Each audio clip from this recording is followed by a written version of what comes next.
Hello everyone. As always, I hope I'm live. You can say hello from where you are and whether you are hearing me well or not.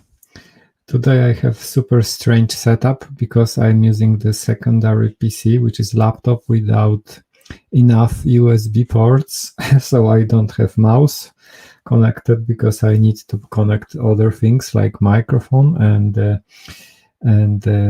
Wi-Fi dongle. So I will try to improvise a little with this lack of mouse, or I will be switching from mouse to tablet. We will see. So once again, hello everyone. I hope you are hearing me well. So just say hello and welcome in the very last episode of the Q&A. I mean, in the very last episode of the .NET GC internal series. So we did it. Like we have made all the. Sorry, I have keyboard here on laptop. So we made all the mini series. We described all the things that you can be interested in, like mark phase, concurrent mark, planning, sweeping, compacting, generations, allocations. Everything has been covered, almost everything. I hope you enjoy that. And today we have this little Q&A session, so it is for you, and there is a time that you can ask questions. This is solely for this purpose. So if you have any questions, just ask them during the webinar, because it is like interactive session today. So if I will love to see it as a kind of discussion or just answering your questions. And then I have also some questions that have been asked already in various channels, like on Twitter, here during webinars, or via email. So I have some questions already asked, and I will answer them. But still, do not hesitate to interrupt me and just ask questions. So hello Carlos, Janek, Raster from Poland, Mert, Christoph, hello. I will try to make it before your dinner. We will see. I don't know how much time it will take, but it should take around 1 hour. So let's just move on. Hello Kevin. Move on with the very first question. So very first question is, and it has been asked during the, as far as I remember, during the webinar, maybe, but I don't remember exactly, and I don't remember by who, unfortunately. The question is, why can't I manually delete an object? And by the way, because the whole series was pretty about internals, also those questions are pretty internals driven, so we need to cover internals to answer them. And I expect such questions, like maybe not necessarily the question what the garbage collector is, but maybe some deeper ones. But we will see. Every question is welcome. Nice to hear that the evening is for me, Chris. I hope you are enjoying your ice cream, or maybe you have decided to take just a popcorn. So the very first question, why can't I manually delete an object? So I hope after all those lessons, and maybe they are not lessons, but after all those episodes, you feel that in general, garbage collector is a kind of owner of the managed heap, and it does perceive it as a whole. So it would be really hard to implement something like deleting a simple object. Like if we draw something like managed heap, and as we know, there are some objects allocated, so we have some objects there. And then, for example, imagine that this particular object is no longer needed. So you can imagine to have kind of free C instruction in .NET, because we could maybe provide an IL instruction that is exposed to C# then as a free operator. But what could this free operator do? We know that during execution of our method, we call this operator. Imagine that we have such an operator and we are calling free C. But now what? What to do with this information? Like we are executing our code. We are in the middle of the managed execution. The GC is not running. So we can only, let's say, remember somehow that, okay, we have just noticed that this object is no longer needed. But what we can take, what we can do with this information? In the end, I don't know. Like we could store this information somewhere on the side, like in separate data structures of free objects that are no longer needed, and then reuse it during the managed during the GC. But this is something that is already being done. Like by doing this, we could save just part of the mark phase because we already know that C is no longer needed. So we know already something in advance, even before the GC, that this object is no longer needed. So we can, I don't know, mark it as reachable, and then it will help to traverse the object graph a little bit faster, but it is not super beneficial in the end. And we have this problem and overhead of maintaining now the list of objects that are no longer needed. So this is not super nice thing. That probably we could implement something like that, but I don't see huge benefits. Maybe we could do more, like free could not only mark this object as no longer needed, but just make it a free space. So then we could think about this more advanced implementation of this keyword that would not only mark it as unusable, and then this information would be used during the GC, the next one, but even during the execution of the code, in a synchronous manner, we could imagine that, okay, so we know that this object is no longer needed. We can make it as a garbage. So what does it mean to make C an object as no longer needed? And in terms of the processes that we have learned during these webinars, I hope you know that the only thing that we can do here is to make it a free space. So we could indeed make free space from the object C. So we could then make it not only mark it as no longer needed, but just create a free space from this object. But creating a free space from an object, as you already probably also know, is not super trivial, because what does it mean? We really need to change the method table, so make this object really of type free, but this maybe is not super big overhead.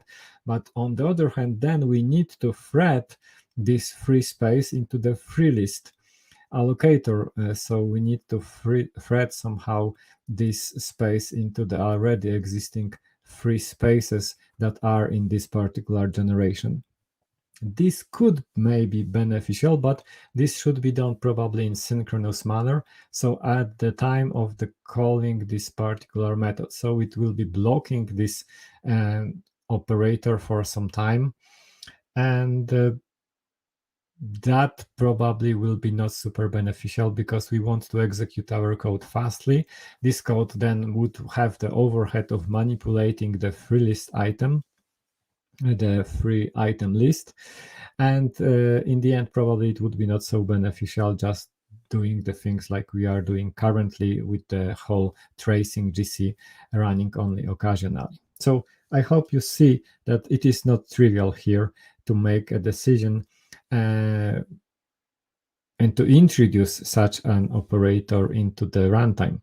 Obviously, we could imagine that after some time, Microsoft will decide to do that.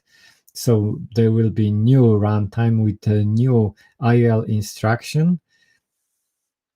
But then all the backward compatibility problems also are coming to consideration. Also, we need to rewrite the whole base libraries to make use of this operator to make it somehow beneficial. So in the end, it provides more problems probably than benefits. Okay, so this is the answer for the first question. I hope this answer is a little bit covered for now. I will be just moving around because I need to access my keyboard. So that was the very first question. I don't know who was the author, so I cannot ask whether it is she or he is satisfied by this answer, but let's move on. So next question is, and this I need to switch to this tab. The next question is from Carlos, develop. I'm not sure if Carlos is currently online. So I even don't know if it is his sure name, but that's how I noted his name. So the question is, how do we gather addresses of plugs when the mark list is overflowed? And the second question, when is the brick table filled? And how is the root of a brick entry found? So just to recall, the whole brick table thing is for remembering and finding plugs fastly. So we have this data structure, which is called brick table, and it is just split into brick table entries. And every of this entry is just a route to a logically built tree of plugs that are existing into this region, which is covered by this particular brick table entry. So this is from the plan phase, and I will just not cover the explanation again. So let's move to the answers. How do we gather addresses of plugs when mark list is overflowed? So the question was about a mark list, and mark list is a little optimization that is not necessary to the whole algorithm working. So I was describing the mark list, something that is populated during the mark phase when we adding to the mark list or all objects that are marked, so reachable, and then we are sorting these mark lists, and then it is just a nice optimization, because when we are traversing objects that we need to group into the plugs and gaps. So imagine we have this situation like here, and without mark list, it works like that. We are scanning our objects one by one to group them into plugs and gaps. So we start from this object, we see it is not marked, then we go to the next object, we see that this object is marked, so it starts to create a gap, a plug. So we start, okay, here is the beginning of a plug, and then we go to the next object. Obviously we see it is not marked, so we know that the plug has just ended, and it is the whole plug here. And then we need to scan object by object to find the next marked object, and so on to constitute all those gaps and group all reachable objects, marked objects, into gaps and plugs.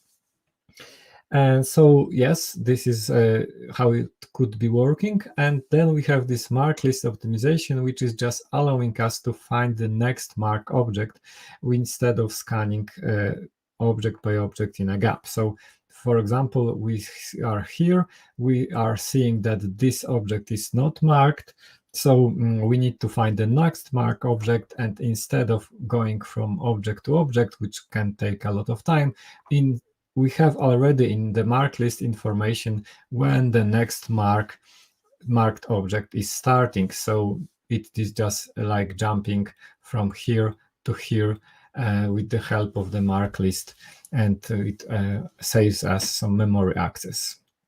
So how do we gather addresses if the mark list is overflowed? We are simply falling back to this scan by scan approach. So when the mark list is overflowed, and for example the mark list has ended here, because there is a limit of the size of the mark list as a kind of compromise between the space and CPU. So if the mark list is overflowed, for example, and it has just ended at this part, then we will just start to again scan object by object to find the one which is marked. So that's the answer. And then when the brick table is filled, so and how is the rook of a brick entry found?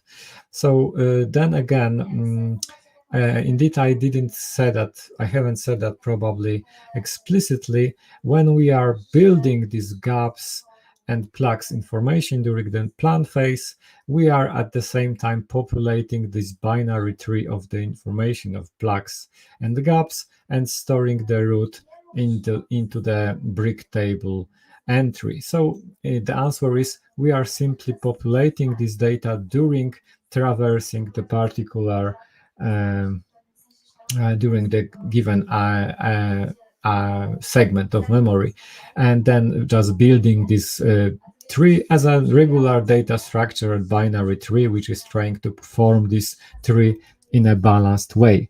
So we are just giving here add leaf, rebalance tree to make it balanced and so on. It is just building a regular data structure while keeping the root of this tree at the brick table entry. So the simple answer to this question is it happens during the discovering information about the plugs during the plan phase. So that was the answer.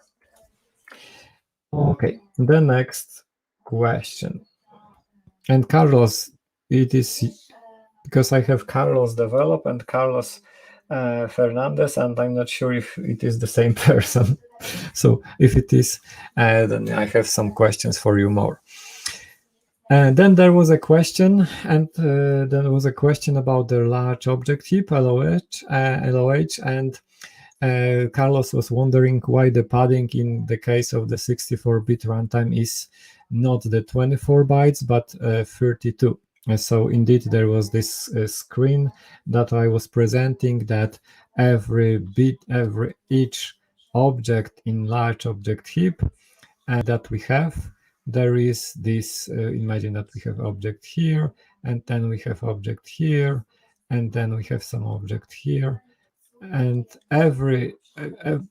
between every object in large object heap, there is this padding between them, and this padding takes 32 bytes. And the question was why it is 32 bytes and not 24, because I was presenting there some information that we are just treating this as a keeping information about the gap size and some additional information required for the plan phase, their allocation, offset, and so on. And it seems that 24 bytes would be enough for storing this information. So the question is why it is 32 instead. And this is because if we will, for example, decide to reuse this particular space as a free space, for example, by getting rid of the B object, the whole part here becomes a free object, and we are just treating now this whole region as an array, which is array of bytes, which is treated as a free space. And to keep information about an array, we need a header, we need a method table, and then we also keep information about the size. So in the end, we need 32 bytes to get all the information inside instead of 24. And maybe I will show you the slides, because I have a slide about that presenting exactly this. This is about the plan phase and the end. Yes, this here, right?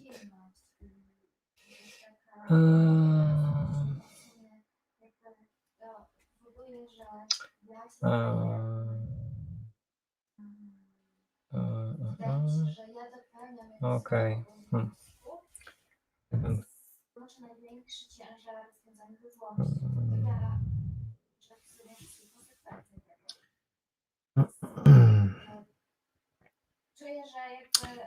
I cannot find it. I will try to find it at the end then, not to prolong the answer too much.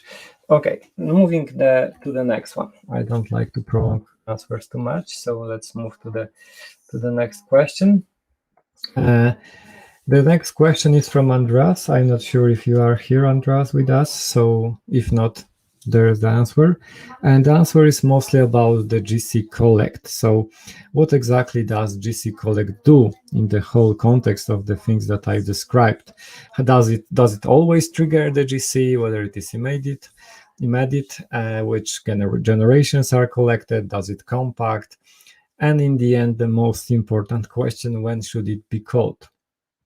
So to answer those questions, let's refer back to the source code. And then I need to switch from the tablet to the mouse because, as I said, I have a lack of USB ports, and I'm just improvising. So we have this GCCollect here, which is just the source code of the GCCollect. As to answer such question, it is always good to refer back to the source code. So here we see, I hope you see, that GCCollect call is just calling some internal method with parameters -1, which is just saying collect all generations, and also with the flag blocking. So in the end, it is the full blocking GC that is triggered by the parameterless call to the GCCollect. Obviously, there are some other overrides which are taking the generation that we would like to collect and the mode and whether it should be blocking or compacting. But the one that is probably most typically called, so the parameterless GCCollect, is just the full blocking GC here that is being triggered. And then, the question is which generations? It is full GC, so all generations. Does it compact? We don't know. It is full GC, and as we saw as a flag, there is a blocking mode passed. So blocking means it could be compacting because it is the full blocking stop the word GC. So it has this decision to compact. It will be the decision that is up to the GC. And does it always trigger GC, and whether it is immediate? Yes, it is. So if we see what is being called underneath, we will see that we have this flow of calls underneath. So this cryptic underscore collect is just translated to the GC interface collect call, and the GC interface collect call, on the other hand, is just the one which is calling directly the garbage collect method of the GC heap. And the GC heap is the heart of the whole GC. So it is directly calling the garbage collect of the GC heap method. And here we see that it is again passing this generation, which will be -1, that then will be later on interpreted as the full GC, the mode, which will be blocking, and there is this false parameter here. And when we will see the garbage collect code, and then we will see that, sorry, I need to zoom a little. I cannot zoom. Why I cannot zoom? It is working very slowly. Garbage collect. Yeah, as I said, I'm improvising a little just to, and it is super slow. GCCpp file is super slow. This is so big that every browser is just saying, I'm sorry, I'm slow. And unfortunately, GitHub is not able to interpret this file, so I need to refer to the raw view. And as you see, garbage collect, the one that is called from the routine I showed you, has this parameter low memory, and it was false, which means it is treated as a regular GC trigger, not under the low memory situation.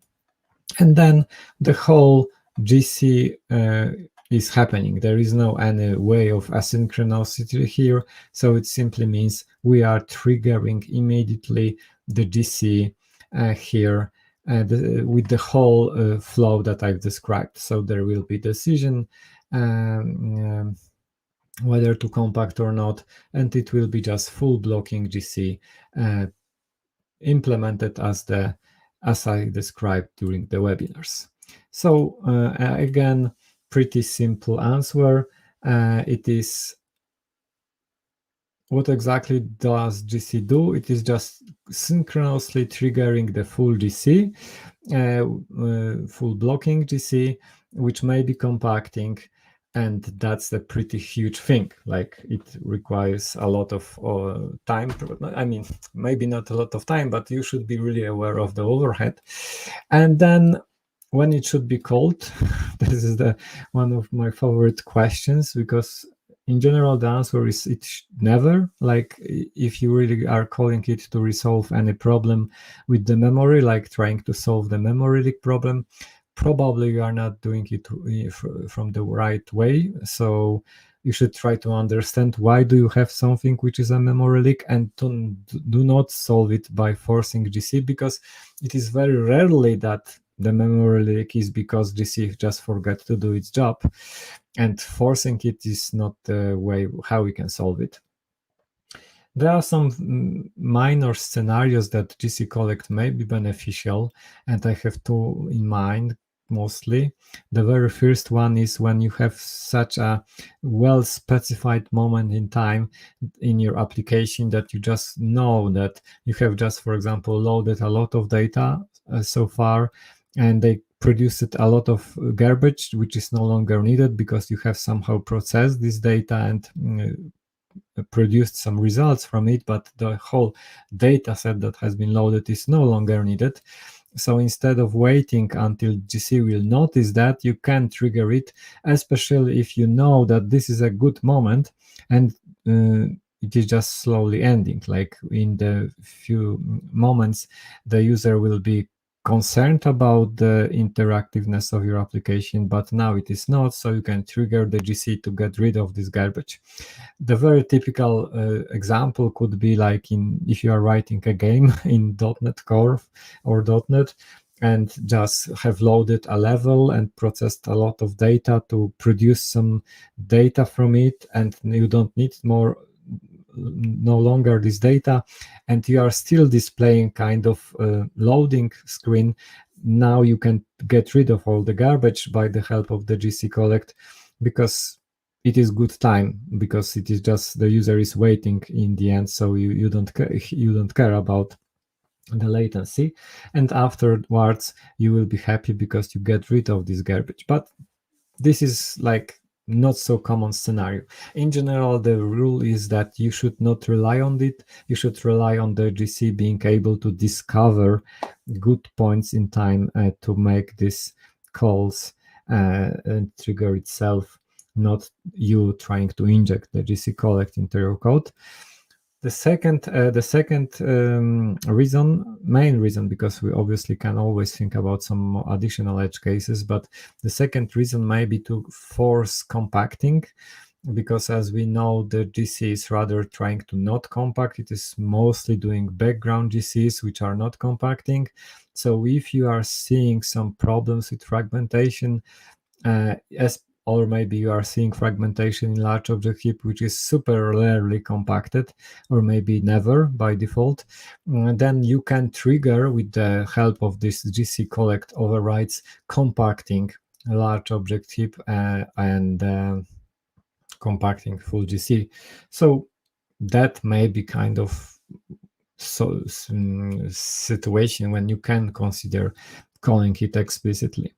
But in the end, probably I will still try to understand why you have this problem with fragmentation and why the default algorithms are not behaving well, instead of trying to solve them by the call with the GCCollect. So yes, those are the answers.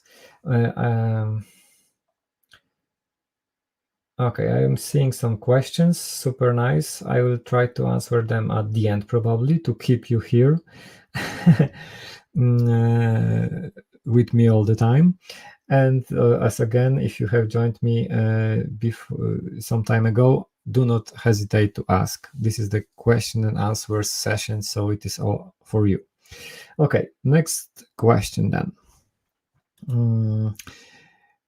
We have the question of which I grouped into some specific topic. So we have a question like regarding object traversal in mark phase.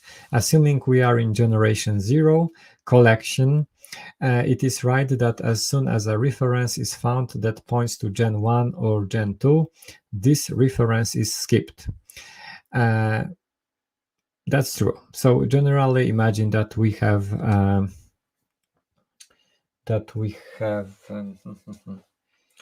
again, I need to dive into get keyboard. Okay, so imagine we have why I'm not okay. I need to switch to the tablet now again.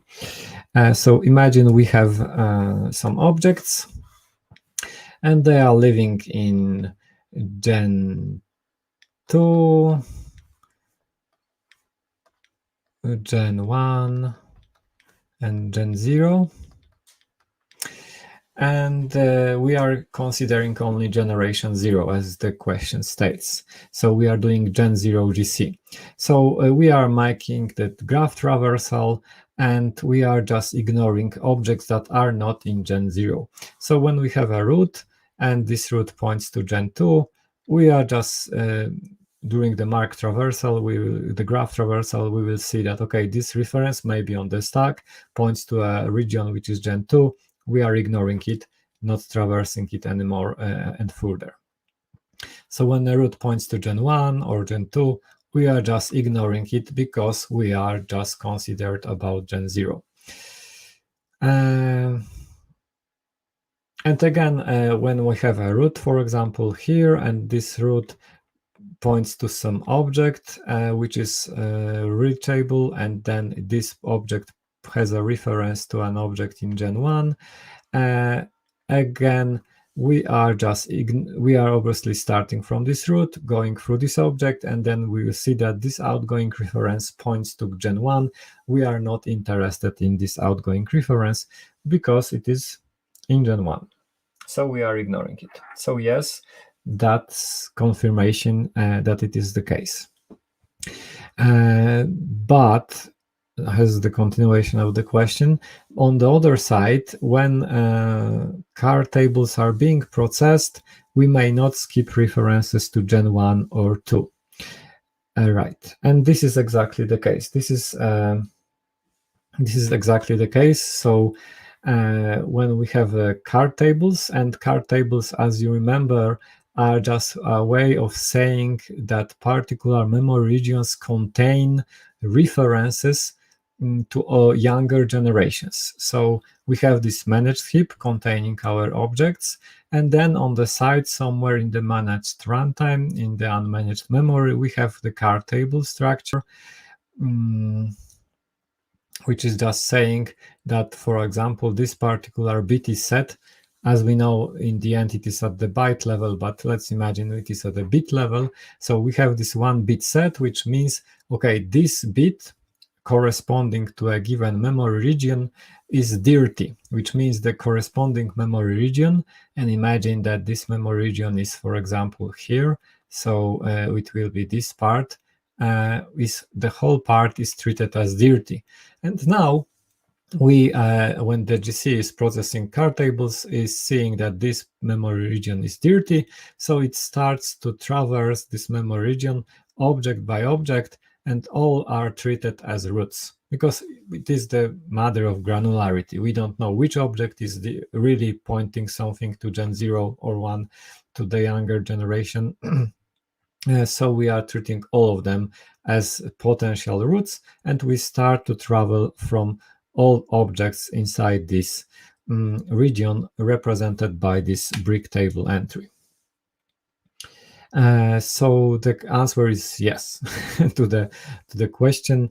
We may not skip references. This is the whole goal of the car tables, to not skip references. because from this question, like card table are not references itself, they are just storing the dirtness of particular memory regions inside a managed heap, and they are simply pointing to gen 1 or 2. So they are not skipped because the card table, the whole card table mechanism is for that purpose. So yes, I see some questions which are probably about the topic that I'm covering. So let me just switch for a moment to the mouse to display those questions. So Chris is saying that. Say what the Chris is saying. Another scenario is also to call it. Okay, it is about the GCCollect. So the side note about the GCCollect is that another scenario is also to call it just before generating a memory dump while looking for a memory leak. It reduces the noise. That's true. If you are interested to make a aggressive, like a little bit aggressive diagnostics of your app, you can trigger GC and make a memory dump afterwards. So it is just and it probably should be the full GC to make this noise, to get rid of this noise. That's a nice side note. And then, yeah. So again, Carlos, it is about the GC dump. Sorry, not the GC dump, but GCCollect. So it is a little similar to what I said in general. After the setup, when a lot of data has been processed during the initialization, it is a good point in time that we know that we have initialized everything and we are just going to start to process requests. So to just get rid of everything, we can imagine calling it. Although it probably would be kind of specific scenario that you are doing such a lot of initialization, but it may happen for sure. Okay. Okay, so the question is now, is there any dynamic variable or performance counter demonstrating the cost of marking? Because the dirty regions may go wild in certain scenarios due to the cross-generational references. That's true, because as we remember, and as far as I remember, the memory region which is dirted because of it is measured in kilobytes. So we can have pretty a lot of overhead if we create constantly a lot of cross-generational references. And to answer your question, there is no, unfortunately, a dynamic variable or performance counter for seeing the overhead or measuring it. But if you take GC stats report from the trace that you can do in various ways, and then you analyze the trace in the purview, you will see the reasons for each and every particular GC, and there is the column which is called internal tuning, as far as I remember. And this internal tuning is the reason exactly because we see a lot of cross-generational references, and it which introduces kind of noticeable overhead because of the card table mechanism. So then you can somehow measure and at least notice that you have this problem because there are GCs triggered because of this reason. So purview and internal tuning column will show you that. That's the place that you can measure it. Like not measure, but notice. Okay, the next question, how are card tables maintained, refreshed during GCs? Yes, how are during GCs for example, after removing garbage in Gen 2, the single object which pointed to Gen 1 may be gone, but one doesn't know Yes, so in general, card tables are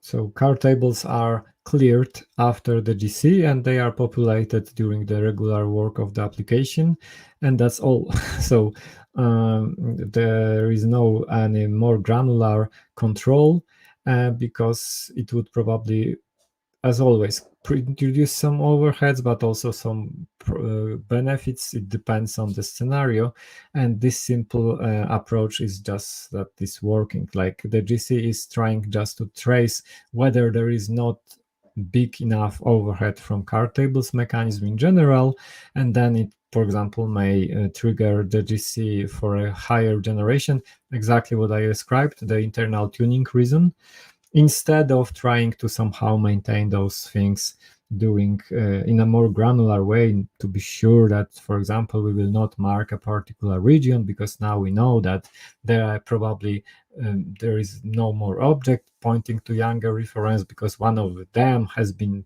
cleared, and so on and so on. A lot of super detailed scenarios that we should consider during making such algorithms. So in the end, it is just simpler to make this simple approach, get rid of the card table at the end of the GC and start to populate them again during the sorry, obviously not too clear, because we would lost the information from the previous GCs, but in general, maintain it constantly instead of making the control more granular control, because sometimes simple things are just working faster than after something simple things are working faster than theoretically good ideas, but in the end with super detailed and sophisticated implementations. So yes, card tables are only cleared after collection in Gen 2, and yes, as far as I remember, that would be the good point. But I'm not sure. We will need to make a second Q&A from that. I need to check where exactly card tables are cleared, because I don't want to say anything here which I will be not simply true. So I will need to check that. We will see. Okay. So that's the case. Let's see what's there more. So that was about card tables. And then another part is, which has been, as far as I remember, asked during the webinar, one of the webinars. So the question is, if an object in Gen 0 has a link from the object in Gen 2, and this is pretty related topic, so that's why I provided it afterwards.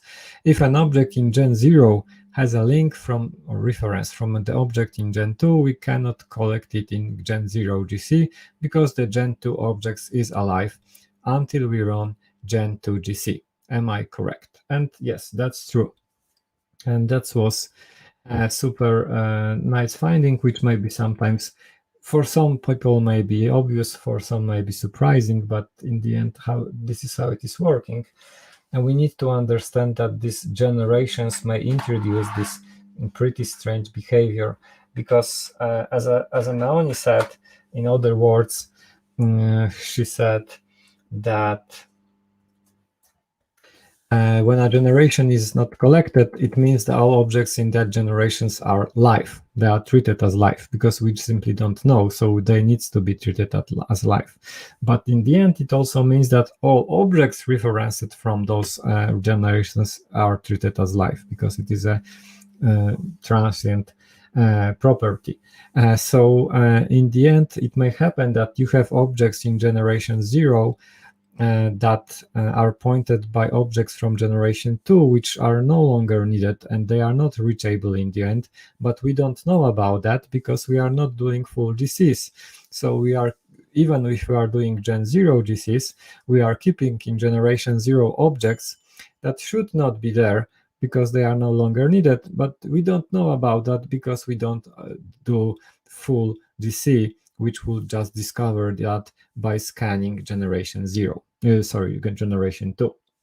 So that might be a pretty surprising for some people that Gen 0 contain things that are no longer needed, but simply we don't know about it. And that might be surprising. I hope it is clear. Okay. No, I don't want to make that. And that's all. Okay. Then another question regarding GC triggers. And GC can be triggered every time an allocation happens. Yes. Or when operating system is on low memory. Also yes. And last but not least, when manually demanded. So by calling GCCollect. And that's also true. And that's not the question, but the question is then from Carlos again, that I wrote somewhere, and as far as I remember, I mentioned that during the generations episode, that there is some additional internal parameters per generation called static data, which is called time clock. And does it mean that there is some timer related GC, and whether it is that the GC is triggered at some frequency due to this time clock parameter? So another way, whether there is some time-based trigger of the GC, because we have this time clock parameter for every generation. And I will try to show you those tables for a moment. So just give me a second. I've just have it.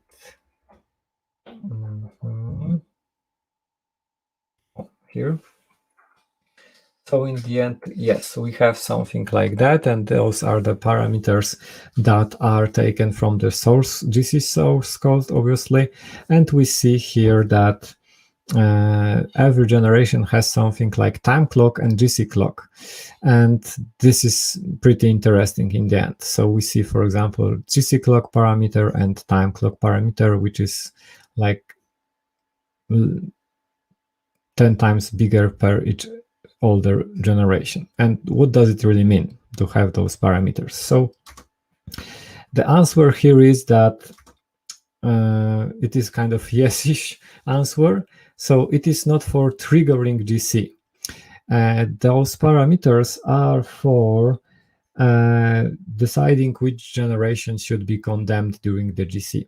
So when the GC happens, and then probably one of those three reasons will be the reason, probably allocation. So we are just to make a GC because one of those triggers has happened. Then we are at this phase which is called decide on condemned generation. So no matter that we probably have triggered because of the allocation in generation 0, we have this moment to decide which generation should be really collected. So maybe not only Gen 0, but also 1 or 2. And there is this time-based tuning to decide on that. And this is that we can look at the GC source code again, trying to load it to the Chrome, the whole GC CPP. So let's give me a second for doing that. And so this is for deciding which generation should be condemned. And if you look for the time-based tuning inside the source code of the GC CPP, let's just find it. Time-based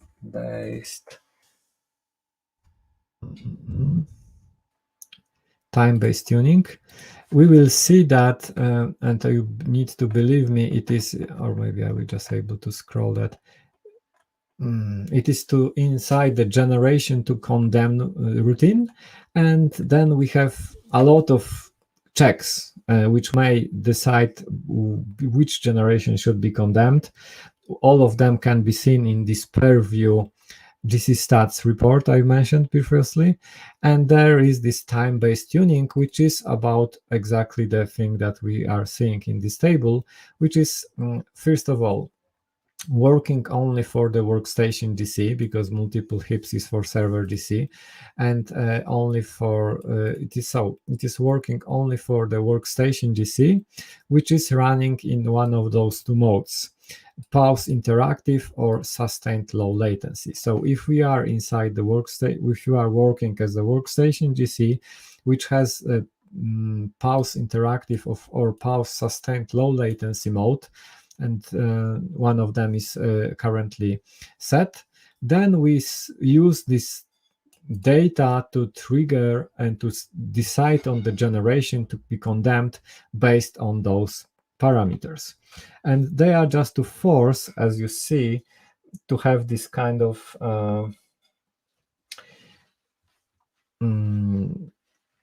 I don't know how to say that, hierarchical dependency between collections. So if the GC is triggered, for example, Gen 0 GC, but we will see that the Gen 1 hasn't happened for 10 seconds, the Gen 1 will be condemned because it is the time clock of the Gen 1. Or when the Gen 0 is being collected theoretically because of the allocation, but this GC will see inside this decide on condemned generation that the Gen 2 has not been collected for more than 100 seconds, then we will trigger the Gen 2. So in the end, those are the same for the number of GCs. So for the time and the number of GCs, because as we will see in the code, both conditions needs to be met. So we are both checking the time interval when the last generation of the given GC happened, and also what is the number of the GCs comparing to the number of the Gen 0 GCs. So again, to see the table, imagine that we are allocating an object, we are running out of allocation context, so we need to make a to make a GC probably. So the generation to condemned initially is 0 because there was the lack of the space, so we would like to collect the Gen 0, but then we run this routine decide on generation to condemn, and it will, for example, see that indeed the last full GC happened, let's say 2 minutes ago, and over 100 of Gen 0 GCs before, which probably means we would like to trigger full GC because of that, and we will bump the condemned generation from 0 to 2 based on those parameters. So it is not for triggering GCs, it is more like for balancing the relation between the GCs of every generation, to have this ratio that for every Gen 0, for every full GC, there is 10 Gen 1 GCs and 100 of Gen 0 GCs, and also with the those times being around those values.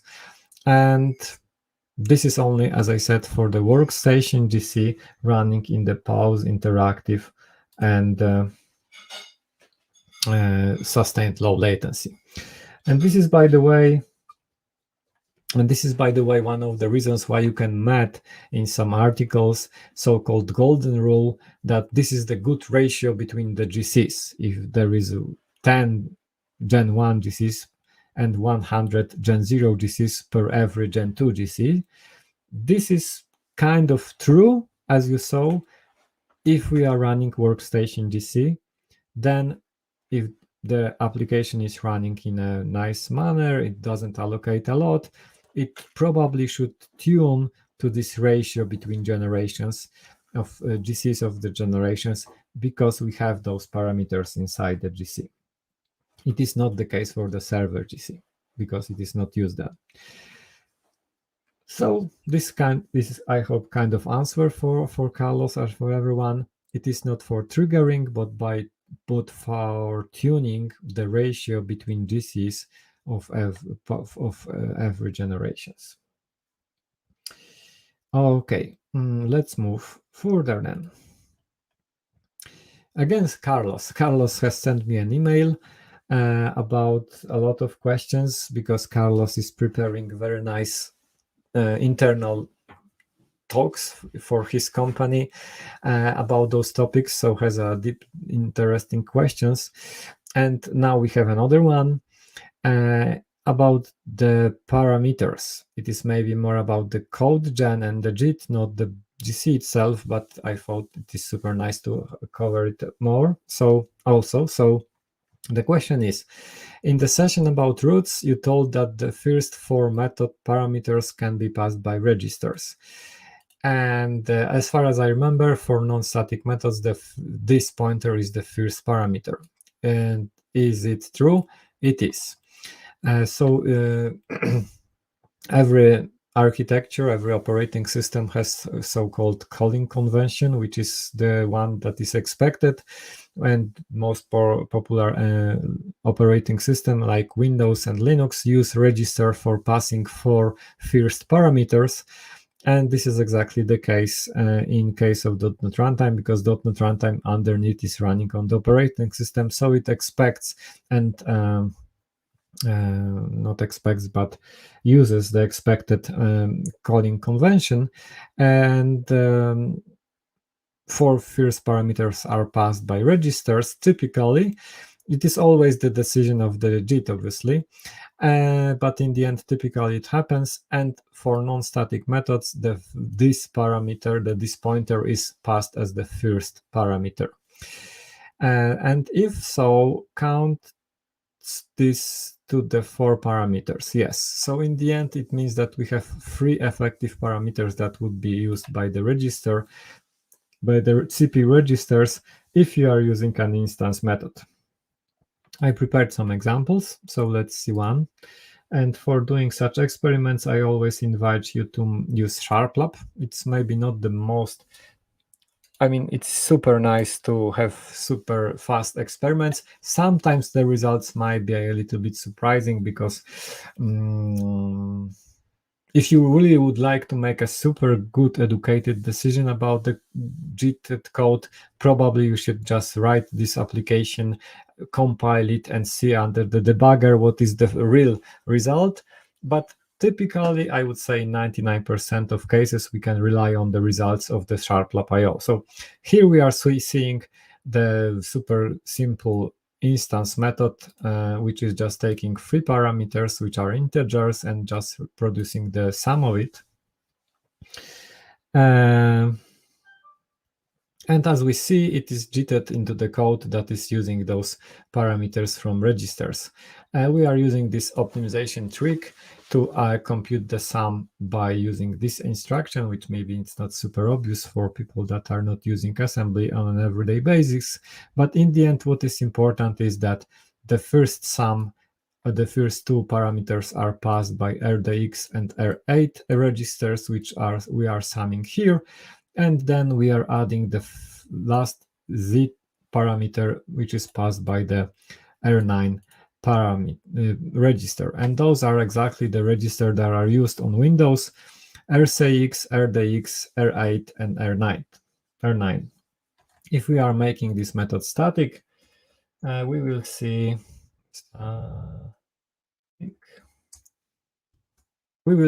that out of the sudden the name of registers has changed, because now RCX is RCX and RDX. RCX is free because this parameter is not used because we are inside the static method. So now we are using RCX, RDX, and R8 as to pass the arguments. So the answer is yes, you are using, and in case of instance methods, typically you have 3 parameters that can be enregistered to the CPU registers.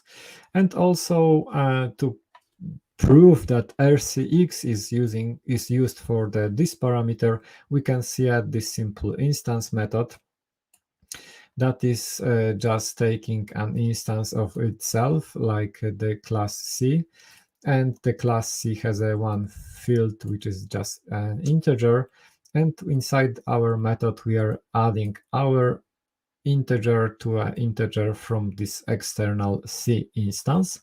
And as we see here, again, the method has been jitted and it is using RCX register and RDX register to access those integers, X fields. So this is the first access. It is just using the address passed by the RCX register, which is just this, and pointing to the first field, and the same for the second register, which is just this argument passed as a first argument to a method. So simply yes, but illustrated. Just returning to the previous one, I see one question from the Aaron. What purpose has the time clock value for Gen 0? Time clock. So time clock is for what the purpose has the time clock value for Gen 0? If we try to find the Gen 2 condom. Yes, I mean you can that's true. That's true that if you are just triggering the GC by external reason, you are for sure collecting generation 0. So the question is why the time clock for generation 0? Good question. Not sure. Probably I need to investigate what was the reason.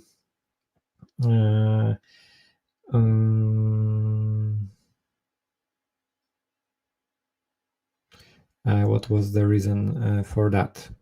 I must admit I would need to think a little bit about it. For now, I don't know. So something to be left to try to understand later on. Okay, so sorry for such partial answer. Yeah, one more question regarding DC. Am I missing other possible triggers? Yes, that was the one part that I missed. Whether there are some other GC triggers? Yes, there are. Let me just refer to my own book because it is all the simplest, the fastest way to find the answer. GCCollect. No. It will be in triggers. And I just need to find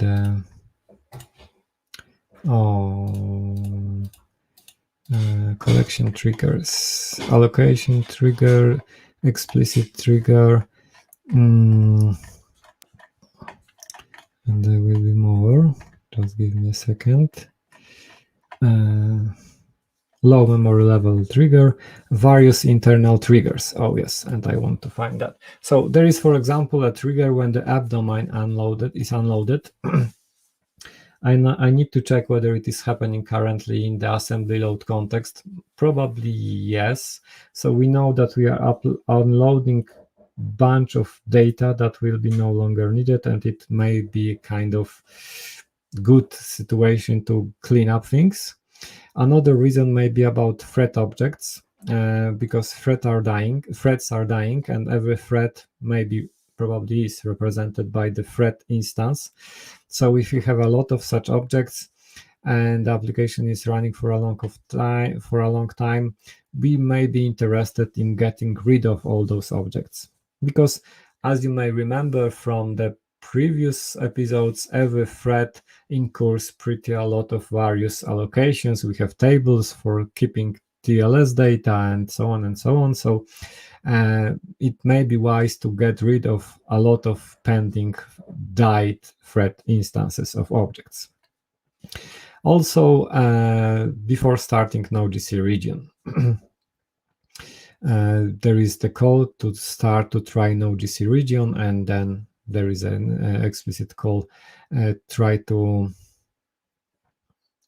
get rid of the garbage before starting such a region. And this is most of it as far as I know currently. Okay. Okay, so let's move more because we are just we are in the middle, so I need to speed up. Chris, this question will be answered quickly from Christoph.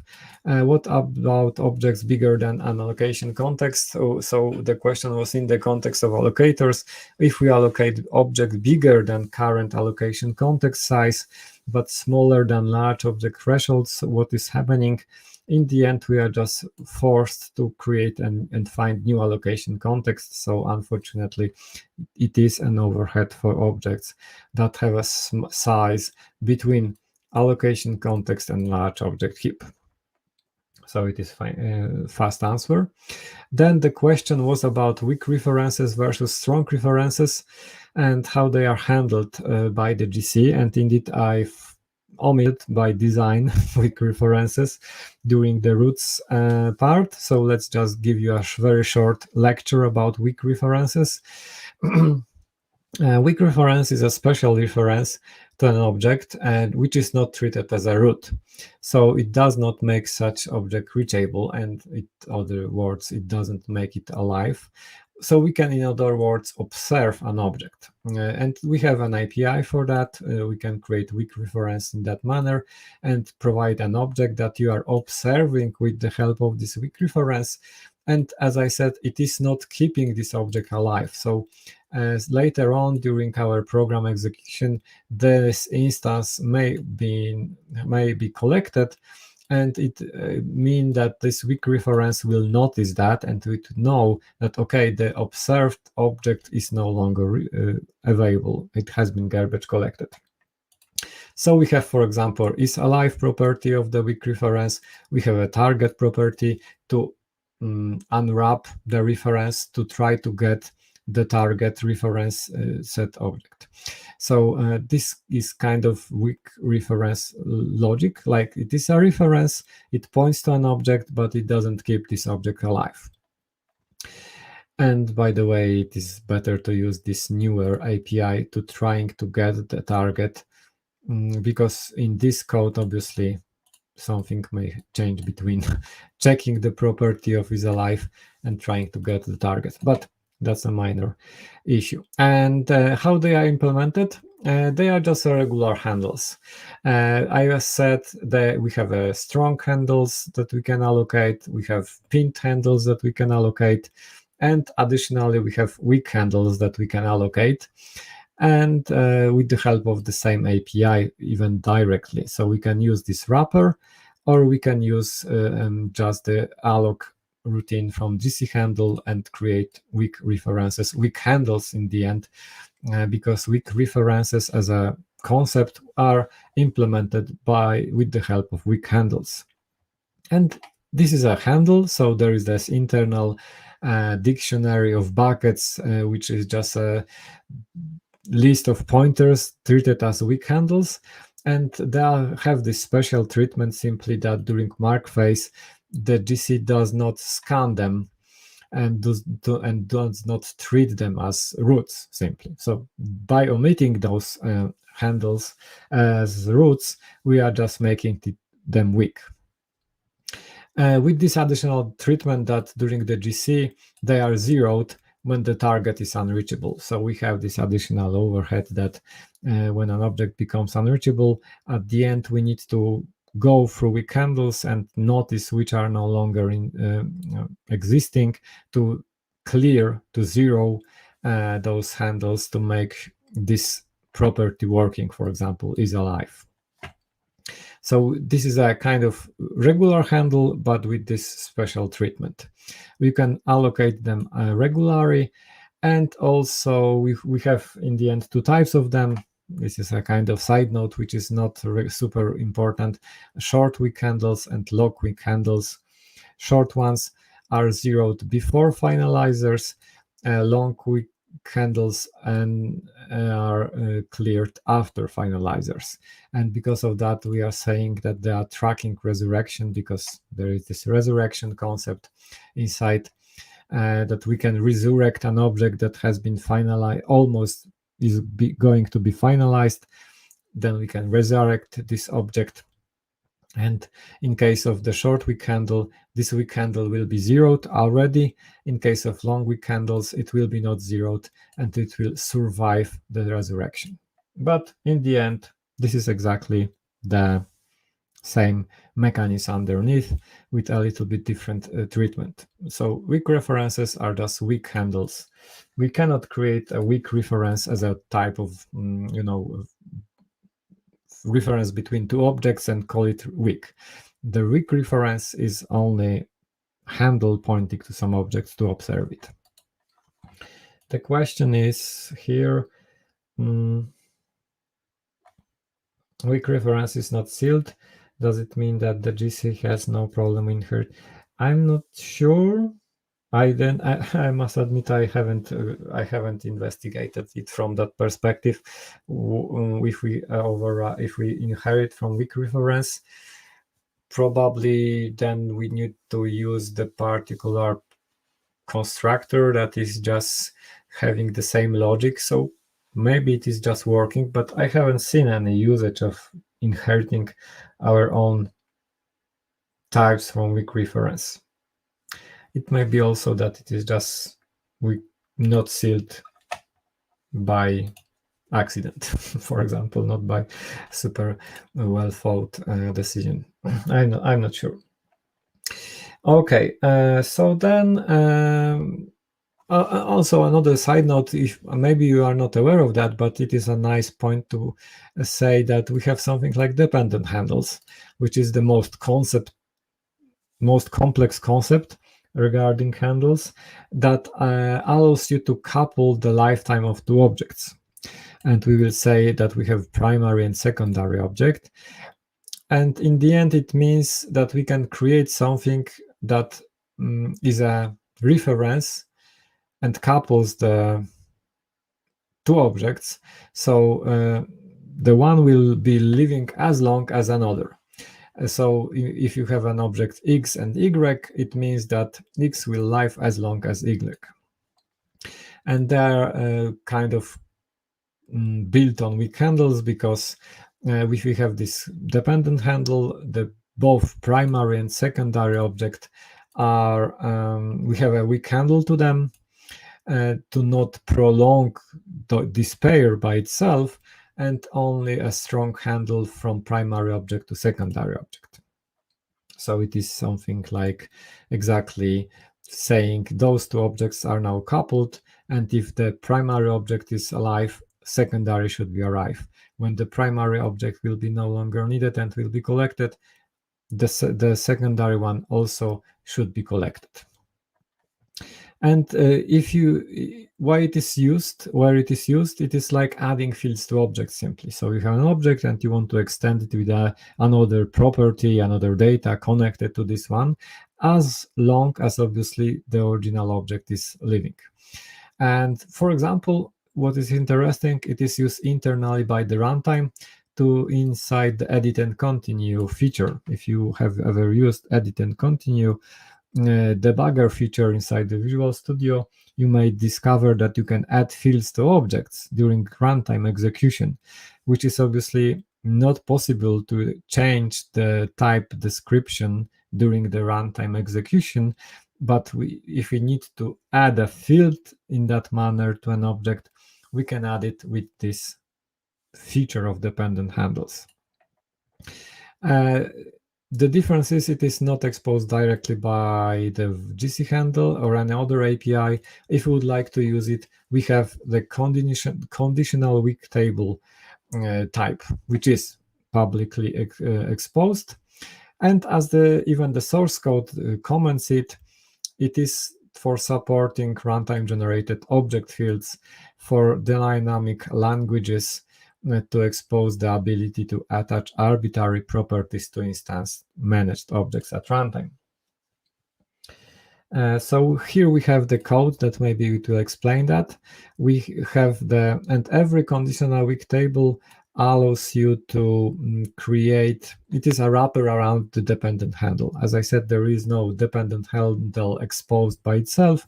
It is wrapped inside the conditional weak table, which allows you to create this connection between the primary object and secondary object.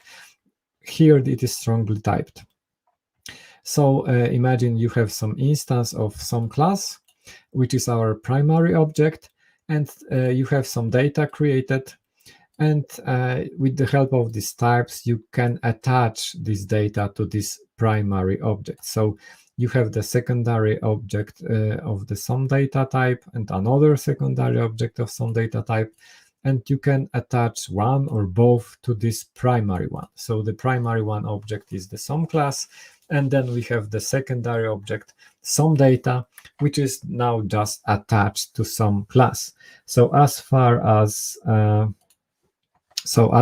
as the some class object instance lives, this object also is live, also is kept alive, because a strong reference created between them, which is like creating a reference between two objects without a field between those objects, because obviously you could add at the compilation time a field to this object to keep this data, but it requires recompilation of the program.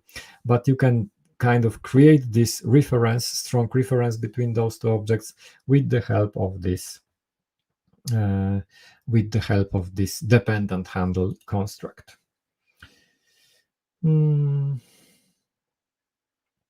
I hope, Laszlo, it explains this a little bit more. To couple the lifetime of both objects, to create kind of field between those two objects from external code, instead of adding, which reassembles adding a field which points a reference between those two objects. Okay, and let's just move on. If something is not super clear, you can always catch me on Twitter, for example. I will for sure explain it in more detail, or make another live, we will see. Okay, the last part is, and the super nice part, I hope you will stay with me and not falling asleep, is the set of questions about the suspensions, because we have covered that a little in the previous, as far as I remember, previous episode, and there were questions like, how does the runtime wait for a save point to be reached? And this is all about in the context of suspending the threads for the need of the GC. And there were a concept of save point, that is the point at which we indeed suspend a particular thread. So how the runtime wait for a save point to be reached, because there is no kernel event or similar signaled in our regular JIT code. So maybe we write the next method to call to temporary point to something within the runtime. Thank you, Jose. I saw your question about server versus workstation. I will just go through the question at the end, so we will come back to your question also. Okay, so there's the first question. Then the question from Laszlo was about walking up the stack, how we read the registers, because we need to read somehow the registers and where we are getting them from and so on. So it is again like how the registers are read during the thread suspension. And also Christoph has added interest in understanding the thread suspensions. So let's just explain this thread suspension in a few words. All of it is pretty nicely explained in the book of the runtime in the CLR threading overview, but I will give you an explanation in a few minutes. So thread suspension is suspending the execution engine. It is called sometimes GC suspension, although it is not only used for the GC, so these names may be sometimes a little bit misleading. But generally, the idea is we need to suspend all the managed threads because the GC is ongoing probably, and we need to know what are the statuses of all the threads, their registers, because we need to know what is the status of every thread, what are the roots in the registers, and so on. So in the context of thread suspension, we have need to explain that every managed thread may be in two modes, and they are really related to the GC, so they are sometimes called GC modes. And there are two. Like cooperative mode is the mode in which the thread must cooperate with the GC in order to suspend, in order to the GC to proceed. So in other words, GC needs somehow to wait until the thread in the cooperative mode will allow it to proceed with the GC. Preemptive mode is the opposite. Like the GC may proceed with the GC, with the work preemptively because we know the thread is safe. It is not accessing the GC heap. It is safe to take the context of the thread, to suspend it, to do whatever we want, because it is not accessing the GC heap at the moment. And those two you can see in various, if you are, for example, analyzing memory dumps, you will see in the threads list that every one is marked as cooperative or preemptive. And the GC suspension, the thread suspension, whatever you call it, is the process of moving all managed threads to preemptive mode, simply. So typically they are running in cooperative mode, and the whole process we might understand as forcing them to be preemptive, into the preemptive mode. How it is being done? So first of all, we are setting some global flag indicating that we have started the GC.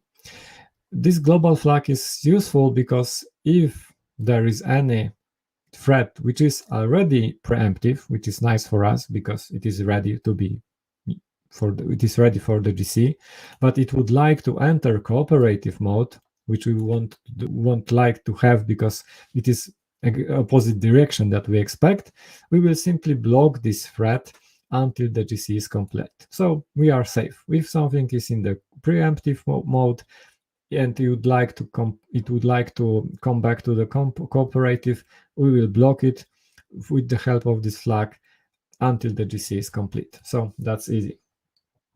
And then we need to find all the managed threads that are all the managed threads in the end that are executing in cooperative mode. Obviously, the managed runtime is managed. So for every thread executing managed code, we have some data structures that are keeping some information about this thread. So we have flag for every thread, and we have separate data structure in the runtime, knowing whether this particular thread is in a cooperative mode or not. So we know this.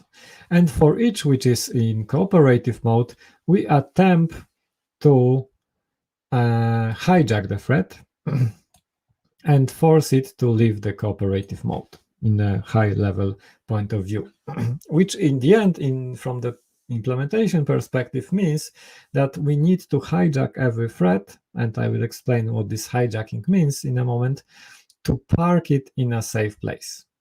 And in a safe point, because I've described safe points are the places when this thread should be suspended.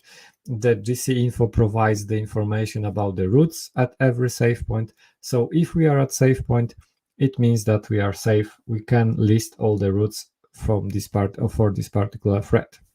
And this is happening for every thread until there are no threads in the cooperative mode.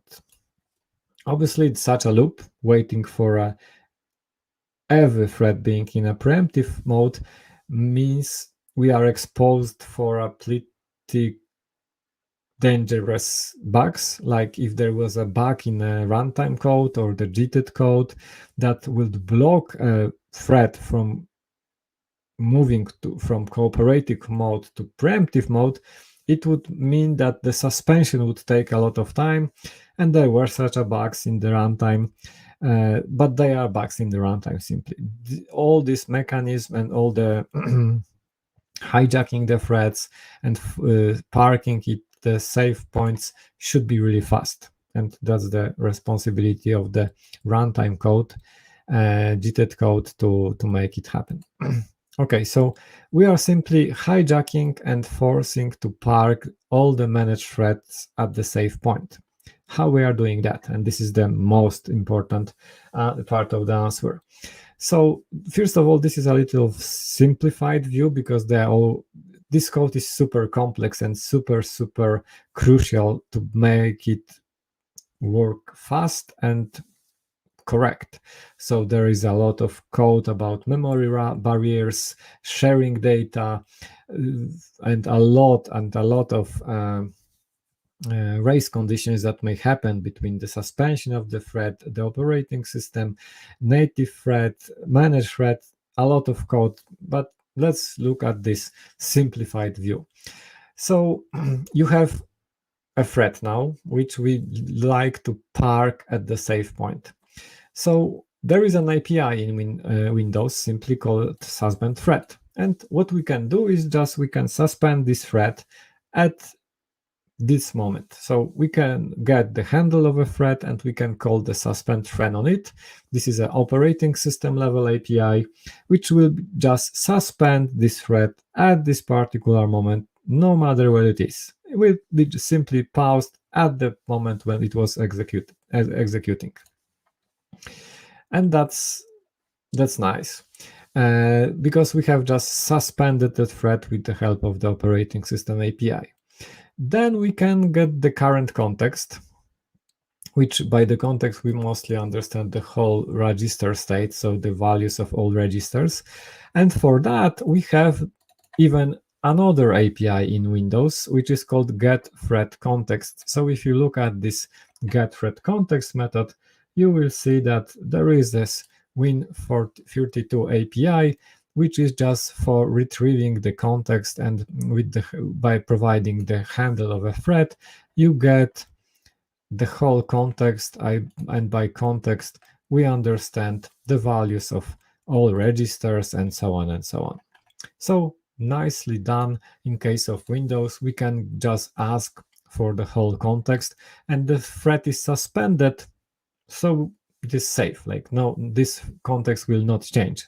It is the context at the moment when the thread has been suspended. On Linux, there is no such an API. So the implementation there is handmade simply.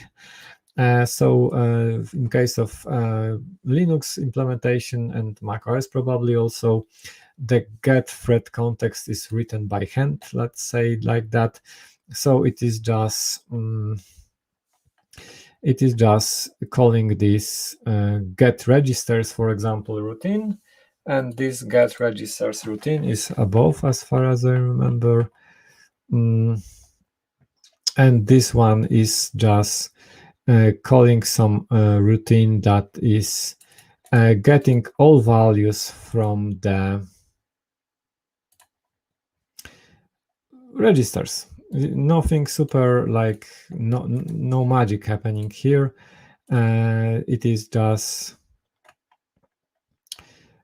assembly code per architecture that is copying the values of all the registers, for example, to a given place. So handmade get context routine, copying the values of all the registers to a given pointer, treated as a context.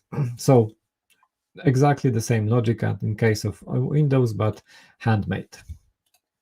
So at this point, we can get the context of the thread.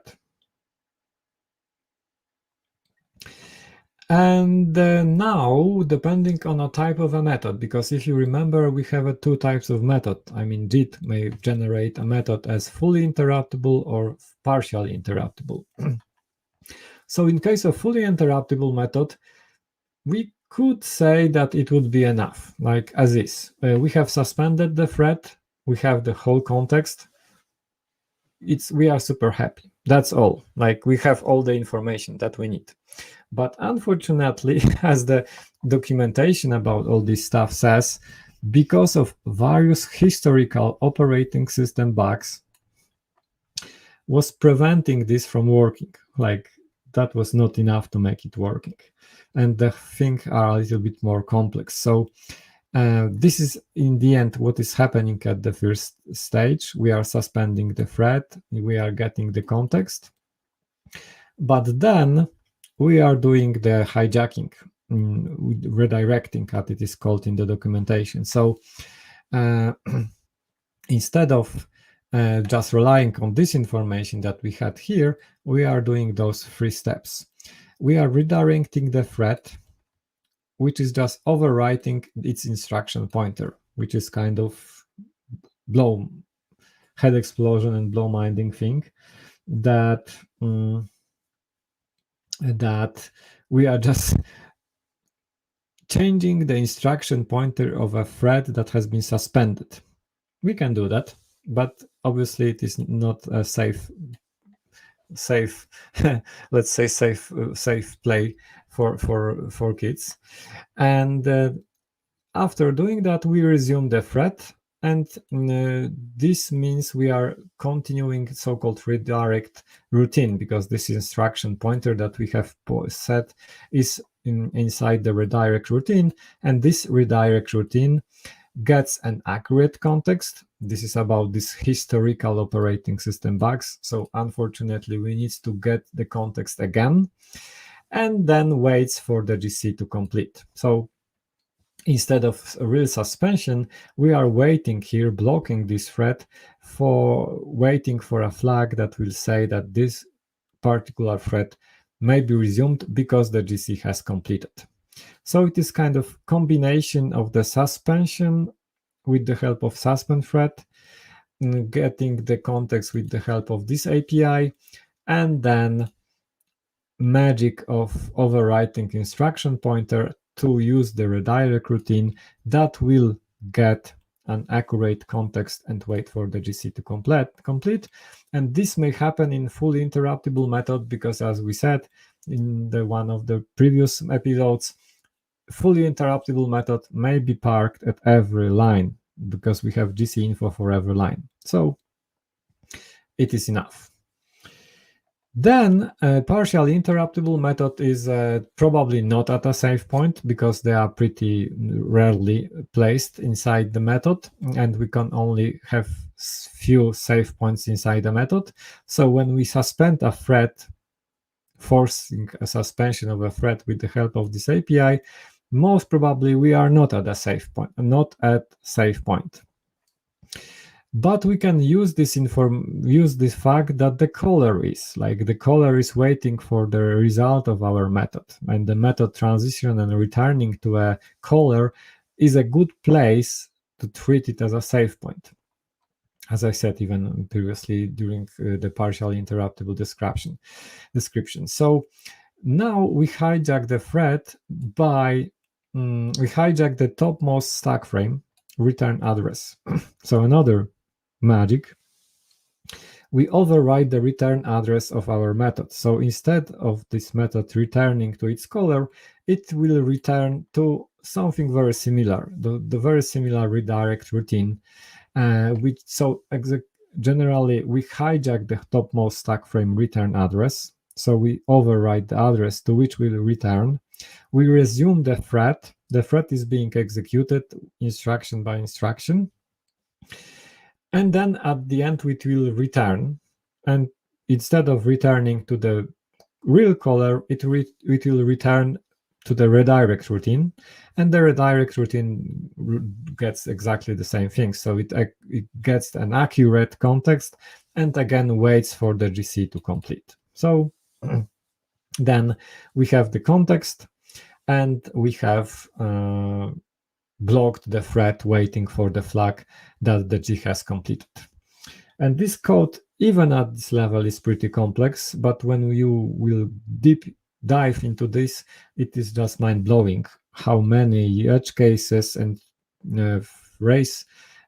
time races needs to be considered between all these APIs, because this suspension is also not super, this is asynchronous, a lot of edge cases to be covered there. Okay, so I hope it explains a little how this all thread suspension happens and from where the GC knows about the roots of a particular thread. And this is all happening for every managed thread that is in cooperative mode. I hope it is a little bit more clear now, unless also there is such a thing like GC pool that can be sometimes injected by the JIT. This is not super often. Mostly the returning from a method is treated as a save point, but sometimes JIT injects a GC pool, which is exactly the same thing. It is just the same logic, but injected by the GC because we were afraid that maybe this method will take too long to return, and we want to make it faster and shorten the suspension by injecting a GC pool somewhere in the middle of our method. And that was in the case of Windows. So we were using the suspend thread and get thread context APIs. The problem is that on non-Windows operating system, there is no suspend thread API, which complicates all these things even more, because now we need to make it in a different way. And in case of Linux and all the Unix-based platforms, CLR is injecting a GC suspension, which is just injecting a routine very similar to our redirect routine. And it is doing with the help of signals. So if you look at the code of the Linux counterpart of the suspension, it is not using suspend thread because there is not such API that could be used, but it is using signal that is being sent to a thread out of band. So it is just signaling a thread with the help of pretty dangerously named method. That a specific signal is sent asynchronously to this thread, which is then handled because a special routine has been registered by the runtime to handle this signal. And this routine is our routine, the GC suspension logic. So something similar is being used here to kind of simulate the suspension. But the most of the logic is the same, and getting the context, as I showed you before, is using very similar get thread context method. Okay, and that's all. That's all the topics, all questions covered that I've gathered before the webinar. So now it's time for your questions, and let me just give a second to scroll through the chat to see what questions we had during the during the time I was talking all the time. So Raster is asking about the handles, how the handle roots. Let me just how the handles roots for .NET exceptions objects are maintained by GC, when exception objects are deleted by GC, and how GC knows that these objects are not needed anymore. Does GC manage exception objects in a special way? So in general, answer is no. The exception is just another type. So you can new up an exception instance, you can throw it, and it is just going through regular routes, like probably stacks, local stacks, and other things. No any special type of the routes for handling exceptions. from that perspective. Although there are three three instances that are specially handled. It is out-of-memory exception, access violation exception, out-of-memory exception, access violation exception, and stack overflow exception. Those three instances are pre-allocated at the beginning of the runtime because we need to.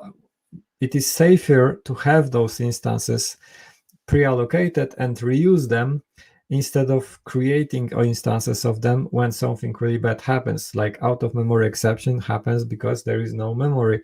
So trying to create a new instance of out-of-memory exception to tell about that there is no space for new objects probably may not happen.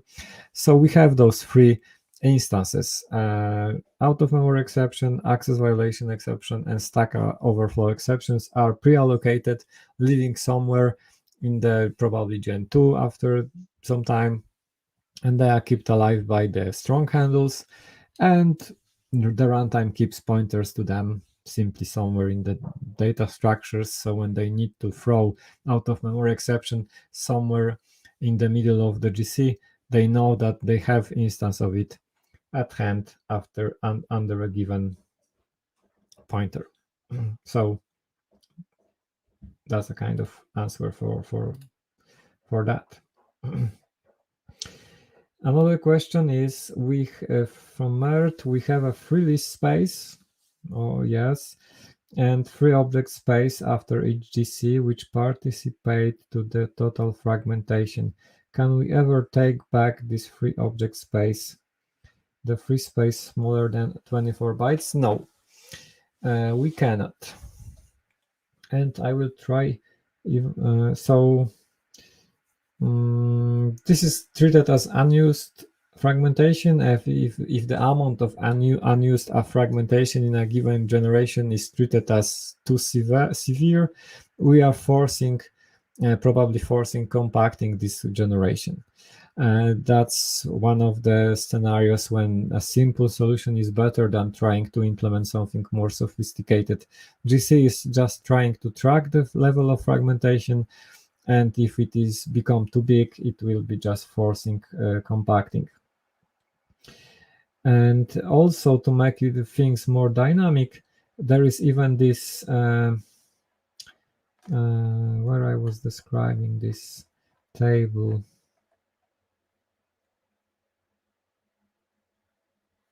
So when I was describing the free list allocator as the way of handling free list space in general, there was this table describing what is the size of the buckets, the number of buckets.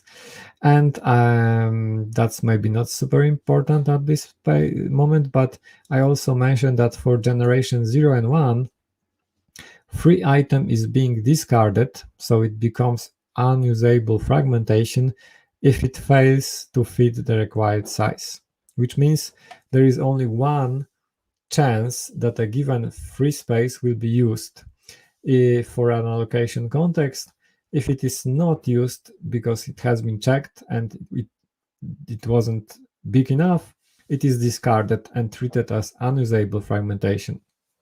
This is to make this more dynamic, because the assumption is that handling a lot of small free items inside those generations will be more problematic than just trying to compact memory sometimes in generation 0, for example. And it will be better than to maintain a huge number of huge free item list with a lot of small things inside. So we are just getting rid of them, discard them, getting rid of them from the free item list. They become unusable fragmentation, and because of that we can trigger compaction because the unusable fragmentation will become too big. I hope it will answer your question. Paolo, hello Paolo. Any news on the Mobius project? So Mobius project is my crazy idea of writing a managed runtime on top of the .NET Core, which is also managed runtime. and this is for fun and experiments.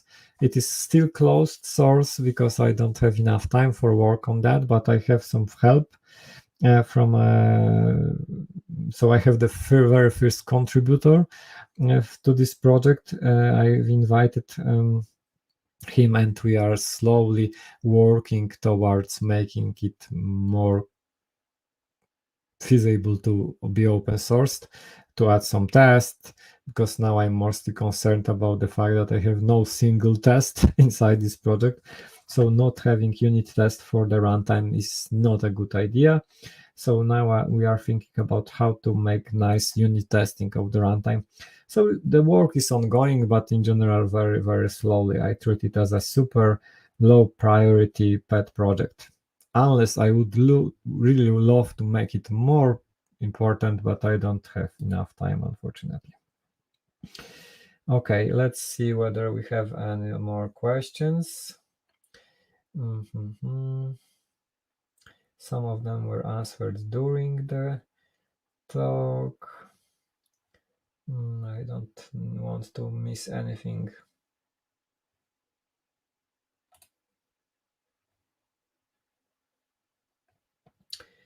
Okay, here.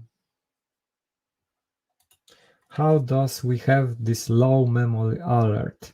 I mean, when GC triggered from finalizer due to low memory, is there a specific function which is set this low memory flag? So in general, this is for the low memory notification, which is a thing sent by operating system. There is even such a mechanism, I don't recall the name, which is solely a kind of broadcast. It is a kind of broadcast sent by the operating system saying that it is slowly running out of memory in general, physical memory, and various processes may subscribe to this notification, or they may ignore it, obviously. It is not forced to do anything with that, but the managed runtime is subscribing to this notification, and as one of the ways of as the reaction, it is forcing the full GC and also going into low memory state, which is kind of internal flag, knowing that okay, we are in the scenario that we are running out of memory, so we become more aggressive in reclaiming memory, and so on and so on. So in general, this is a external notification rather than something that we can trigger by a code. Okay, the next question. Could you talk about workstation GC and server GC? So this is a topic for another presentation, in fact, because it is a huge topic that we have those two modes inside the .NET.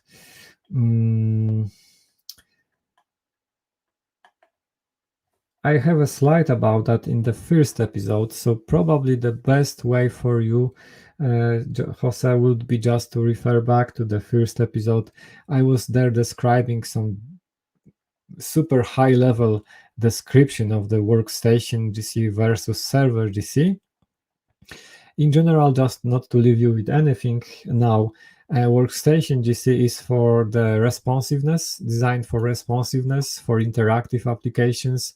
So it will be mostly concerned about making pauses as short as possible, while server GC is designed for kind of request-based processing on machines which are powerful, let's say. At least it was like that for many years before we entered the Dockerized ecosystems. But they are mostly concerned about maximizing throughput, so processing as many requests per second as possible. And they will be more aggressive in terms of resource utilization in that manner that they will use more memory, they will create more threads for the GC, and so on and so on. So this is kind of super high level overview, and I'm covering it a little at this first episode. So probably it will be the best choice to watch it if you haven't done that before. Okay. Let me just move through the questions. Mhm. Mhm. Okay. Okay.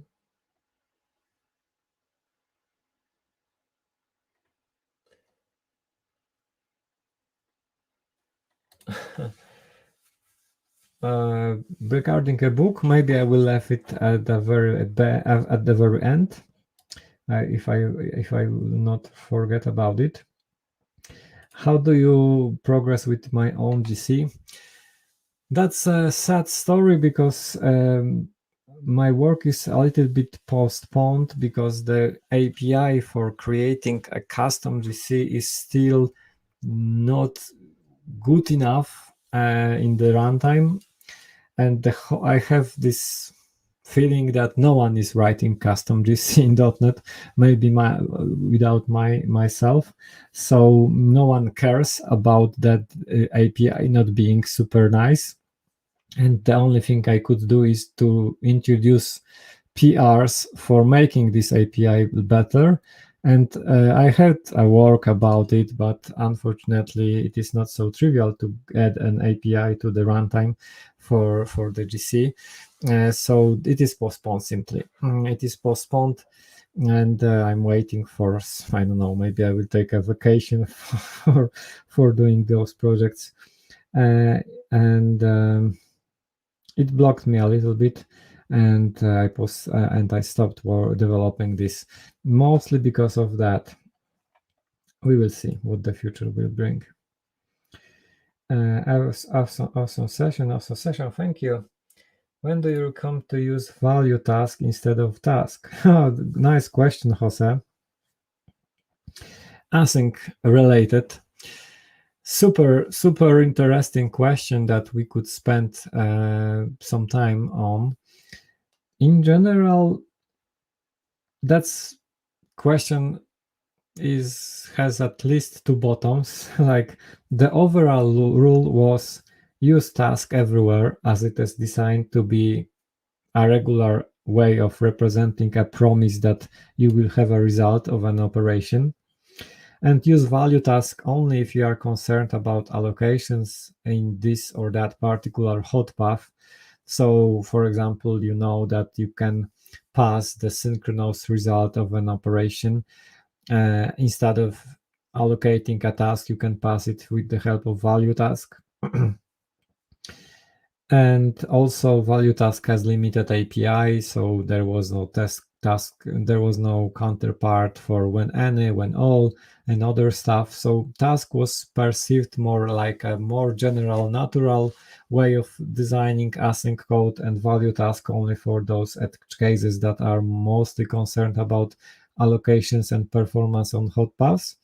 And probably I could stick with this advice, but Microsoft also and .NET team is providing more and more love to the value task, and value task will become cached and reused in the newest .NET runtimes, and it slowly becomes something that people may switch to as a default, because value task will have all benefits in covering 99% of edge cases. 99% of all cases, uh, with an efficient way of doing that. And only then, if you need something more sophisticated, maybe you can fall back to the task. So we will see what the future will bring. And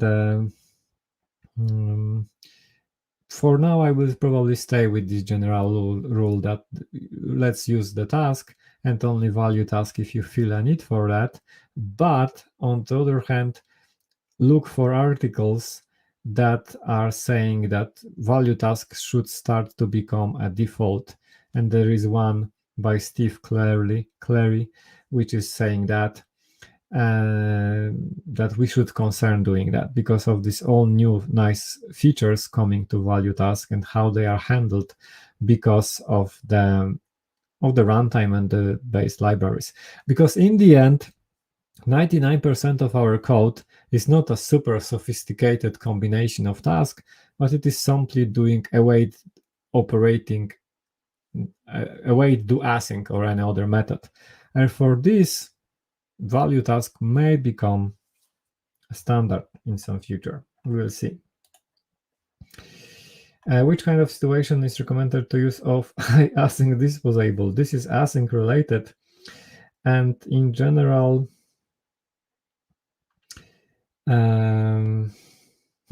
nice question, which I'm struggling with whether I should answer or not, because it is totally not about the .NET memory.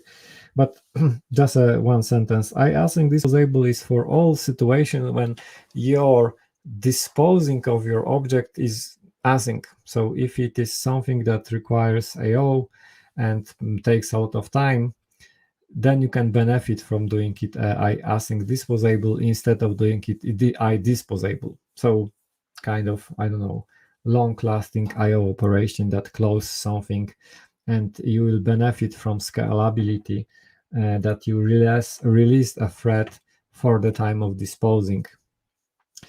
This is not super common, but it may happen. More questions from Jose. Can we use GC settings, large object, heap, compact mode? We can.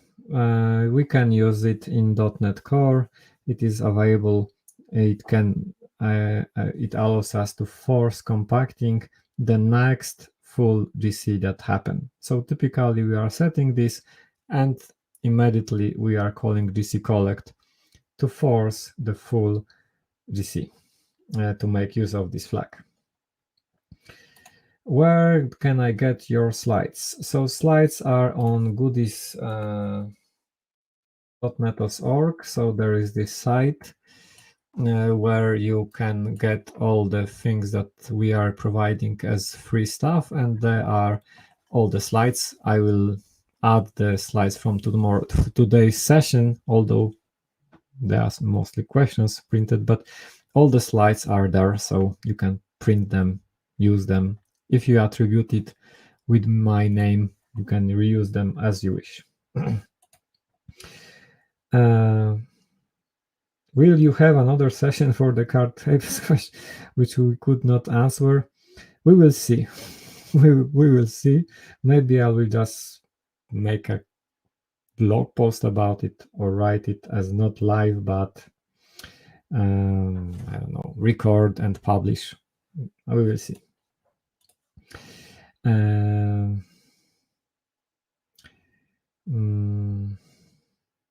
These sections are awesome. Yes, and this link is, by the way, below the description on YouTube. Okay, so that's all. If you don't have any more questions, then will be slowly ending, because it is 2 hours already. So it is good time to close the whole mini series. I congratulate you for being with me for such a long time and watching all this super nice but really deep internal stuff. Recently I asked, sorry, I'm not looking at you, but I'm searching for, recently I've asked on Twitter what should be the next, because the .NET GC internals is ending. So now the question whether I should do something another, and the answers are clear. You want to have .NET GC tips and tricks. So something more practical. I read it like that. So it's something more practical than talking about internals. I must admit I'm also missing more practical side of all this stuff. So covered all internals. Stay tuned for information about new upcoming initiatives, which will be more practical, code-oriented. Now you know everything about internals, so you can move to the code part.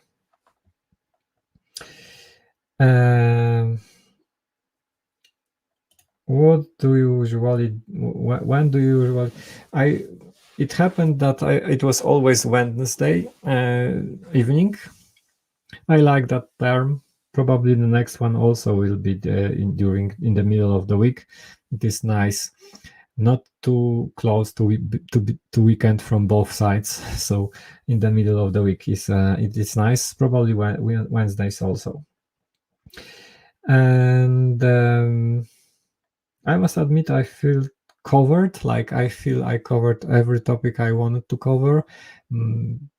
Maybe obviously always we can go even deeper, but this level of the details was good enough for me. And now, yes, that's time for making some C# code that will be producing efficient memory-aware stuff. Thank you all. Then, if you don't have any more questions, if you have, get me on Twitter and ask there. Thank you for being with me. It was a pleasure to talk all this stuff, and simply see you next time somewhere in the internet or on Twitter, on any other social media. So thank you, Chris. Thank you, Kevin. Thank you, Laszlo. Thank you, Jose. Thank you, Raster. Thank you, Carlos and Aaron and Mert and other that I've just omitted and other that have watched me during previous episodes. So thank you again. Thank you next time somewhere. Bye. And broadcast. I need to confirm.